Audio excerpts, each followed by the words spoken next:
Vamos voltar ao tópico de análise de algoritmos por recorrência, agora propondo uma função que melhore a eficiência da exponenciação. No último vídeo, eu mostrei para vocês dois algoritmos, duas funções na linguagem C, que realizam a exponenciação e as duas funções são lineares, quer dizer, quanto maior é o expoente, eu aumento proporcionalmente a mesma quantidade do número de operações. Então, se eu dobro o tamanho do expoente, eu dobro o número de operações. Eu quero algo que seja mais rápido do que isso. Será que é possível? Vamos utilizar propriedades matemáticas e o fato de que a gente possa ter casos específicos que eu possa tratar. Então, se o B, quer dizer, o expoente for par, ao invés, o que eu posso fazer é o seguinte, né? Eu multiplico o expoente, a base, e elevo a b dividido por 2. Então, ao invés de eu fazer uma multiplicação, que é o resultado atual, vezes a base, não, eu vou multiplicar a base e vou elevar ela a b sobre 2. Então, se b for par, o problema agora é reduzido pela metade. Então, eu não vou fazer b menos 1, né? Eu vou fazer b dividido por 2. Já se b for ímpar, eu não consigo fazer isso. Então, a elevado a b vai ser igual a vezes a elevado a b menos 1. Esse aqui era o caso que eu sempre estava considerando, né? Eu estava considerando que era como se todo número fosse ímpar. Então, 2 elevado à terceira, por exemplo, vamos colocar aqui a quarta, seria 2 vezes, né, 2 elevado a 1, 2 elevado a... Desculpa, 2 vezes 2. 2 vezes 2 elevado a 3, que é igual a 2 vezes 2 elevado a 2, que é igual a 2 vezes 2 vezes 2 vezes 2 elevado a 1. E aí acabou, né? Não preciso mais fazer nada, porque 2 elevado a 1 é 2. Então eu assumia que sempre existia esse cenário, mas eu poderia substituir por esses dois casos distintos. Então como é que seria isso? Bom, se o B é par, ao invés de eu fazer 1 por 1, eu vou fazer o seguinte, ó. Então eu tenho 2 vezes 2, direto, e eu elevo isso ao quadrado. O resultado completo, tá? Quadrado.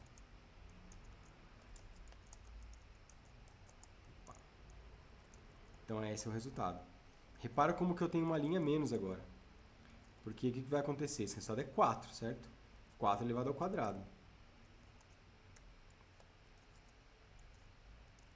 Isso aqui é 4 ao quadrado. Tá, mas agora, né, o 4 ao quadrado, do quadrado também é par. Então eu posso simplesmente fazer 4 vezes 4 elevado a metade de b, metade do b anterior, né? Aqui eu tinha 4 dividido por 2, 2. Aqui eu tinha 2 dividido por 2, 1. E aí eu cheguei no resultado final, que é 16. Enquanto que se eu tivesse que fazer isso utilizando o método original, demoraria muito mais. Então vamos lá, né? Então a gente consegue aqui fazer um algoritmo mais eficiente para a exponenciação.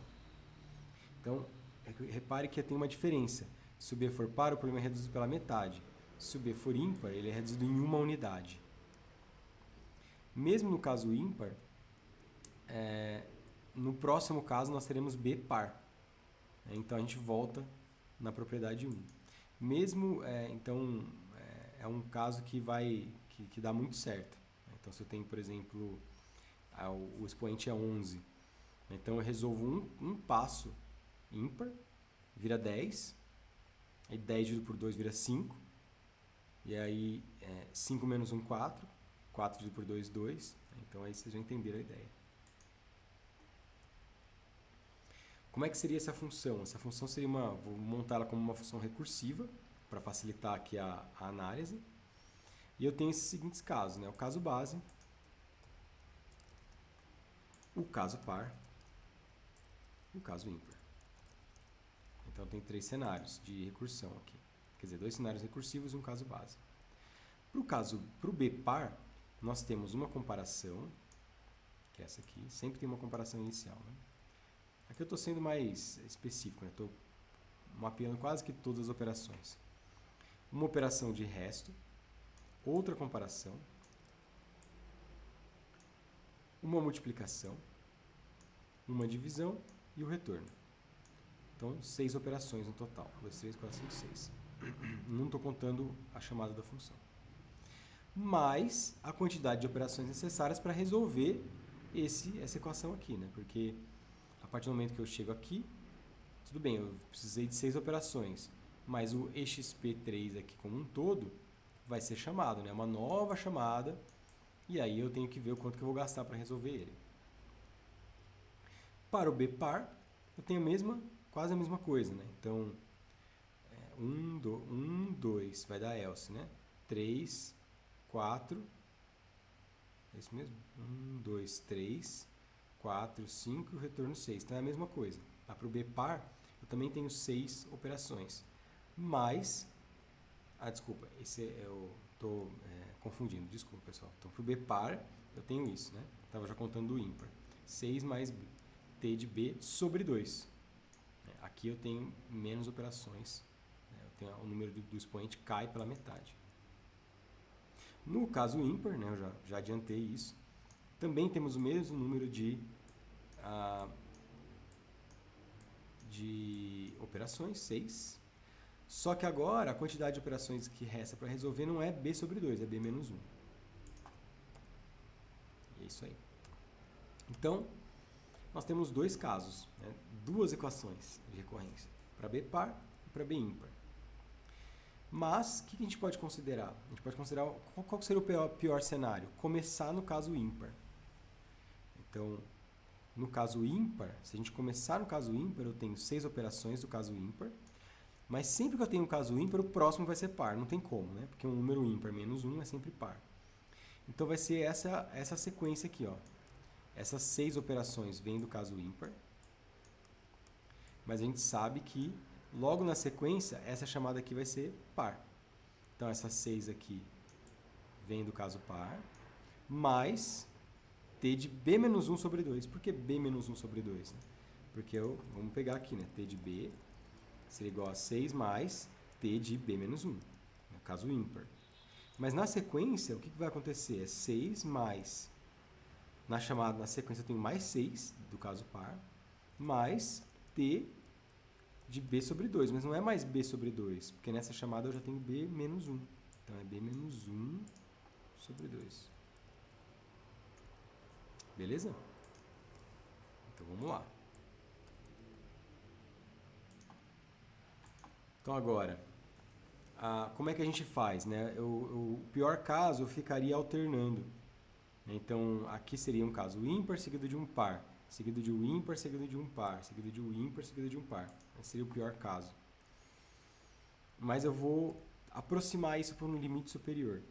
Qual seria o limite superior? Eu vou sempre considerar, né, que ao invés de eu ter 2 chamadas, né, uma ímpar e uma par, seguida de b menos 1 sobre 2, eu vou considerar o seguinte, que eu tenho uma ímpar e uma par, que eu estou somando aqui já, assumindo que é 12, mais t de b menos 1 sobre 2. Eu vou aproximar isso para t de b sobre 2. Por que eu posso fazer isso? Porque b sobre 2 é maior do que b menos 1 sobre 2. Isso faz com que eu mantenha o pior caso. Então, eu ainda estou considerando um pior caso. Pior do que isso até, eu estou considerando um pouquinho pior que o pior caso. Né? Porque eu poderia estar subtraindo 1, mas eu não estou. Estou mantendo aqui o b com o seu valor original. Aí você poderia dizer, para que eu vou fazer isso se eu estou, então, sendo pessimista com o algoritmo? É porque a gente pode fazer certas concessões, aproximações, para facilitar a manipulação algébrica e facilitar a matemática por trás disso. É normal e é saudável você fazer isso, aliás. Então, vamos considerar esse cenário, que t de b representa uma sequência ímpar par. E aí são 12 operações mais t de b sobre 2. E aí vocês já viram isso, né? Lá no algoritmo de busca binária é exatamente esse cenário. Se eu tenho 12 operações mais t de b sobre 2, na próxima eu tenho 12 mais t de b sobre 4. Na próxima, 12 mais 12 mais 12 mais t de b sobre 8. E aí eu caio num cenário que eu tenho k vezes 12 mais t de b sobre 2 elevado a k. Então, aqui às vezes que está a dificuldade de achar o padrão quando ele não é um k simplesmente, quando é 2 elevado a k, ou eu preciso de alguma outra coisa para facilitar. O caso base ocorre quando b sobre 2 elevado a k é igual a 1. E aí, eu até comentei, né, no outro vídeo, eu coloquei 0, mas aí a gente tem um problema, né? A gente não consegue calcular para 0. Então, em geral, a gente aproxima o caso base para 1 nesses cenários, para poder calcular também. Tá? Ou seja, se b sobre 2 elevado a k é igual a 1, b é igual a 2 elevado a k e k é igual a log na base 2 de b. Lembrando que quando a gente aplica log dos dois lados aqui eu já inverti, né? Aqui fica, eu aplico log na base 2, aqui fica log na base 2 de b. E aqui quando eu aplico 2 elevado a log de 2 de qualquer coisa, né? Nesse caso k, a gente tem que a exponencial e o logaritmo eles se anulam. Então, eles são operações que uma inverte a outra. Aí, nesse caso, vai ficar k. Então, quando k for log de 2b, eu cheguei no caso base. Então, eu substituo b sobre 2 elevado a k por 1. Então, esse cara aqui vai para 1. E substituo k por log de 2b. Então, qual que é o cenário? Sendo o caso base igual a 2, a equação na forma fechada é essa aqui. 12 log de 2b mais 2. Bom, aí você pode me perguntar, mas log é melhor do que linear? Sim, é melhor do que linear. Então, a função de eficiência dessa equação é uma equação logarítmica. Então, qual que é a diferença? Nas duas anteriores, exponencial 1 e exponencial 2, o problema ele era reduzido em uma unidade a cada etapa.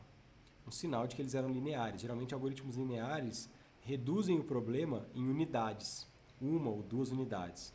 Já os algoritmos que são logarítmicos dividem o problema em partes, por um certo fator. Então, se for por 2, é log de 2. Se for por 3, é log de 3, e assim por diante. Então, aqui tem algumas referências.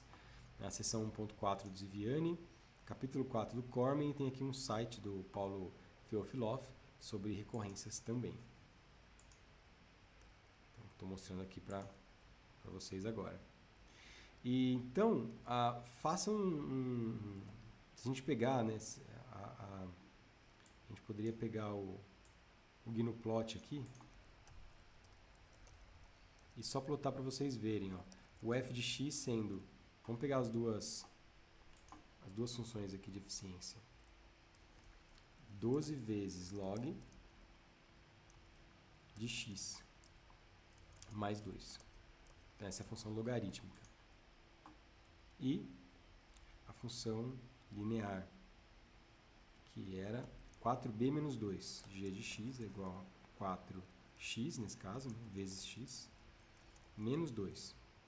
Se a gente plota as duas, f de x e g de x, a gente vai ver a diferença. Aqui eu vou alterar o range do x para começar em um vetor, né? Quer dizer, o vetor não, desculpa. O tamanho do expoente. De 1 até 100, vamos pegar. Então, olha só a diferença. Né? Essa função aqui é a função linear, como ela cresce conforme aumenta o expoente, e essa é a função logarítmica. Então, a função logarítmica ela satura bem rapidamente. Então, a gente consegue enxergar, vamos pegar aqui para um número mais baixo, né, 60. É que aqui eu não estou usando o log de 2, né? Esse log aqui, ele acho que é logarítmico natural. Vamos converter ele para o log de 2, para ser justo. Então, olha só.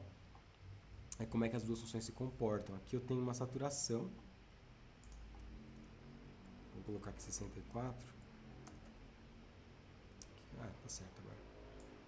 Então, o log ele cresce rápido, né, por causa desse 12 aqui, né? Inicialmente o 12 é maior que 4. Então, para valores pequenos, ele até consome mais operações. Mas conforme vai aumentando, o expoente passa aqui de 12, ele estabiliza em 50 operações, ao redor de 50 operações. Enquanto que o método linear ele explode aqui para... Com 50 a gente tem quase 200 operações, e aqui com 50 a gente tem 68 operações. Então, toda a função logarítmica ela tem uma vantagem bem grande com relação à função linear. E a gente viu isso pela comparação dos algoritmos de busca binária, que é logarítmico, e de busca sequencial, que é linear.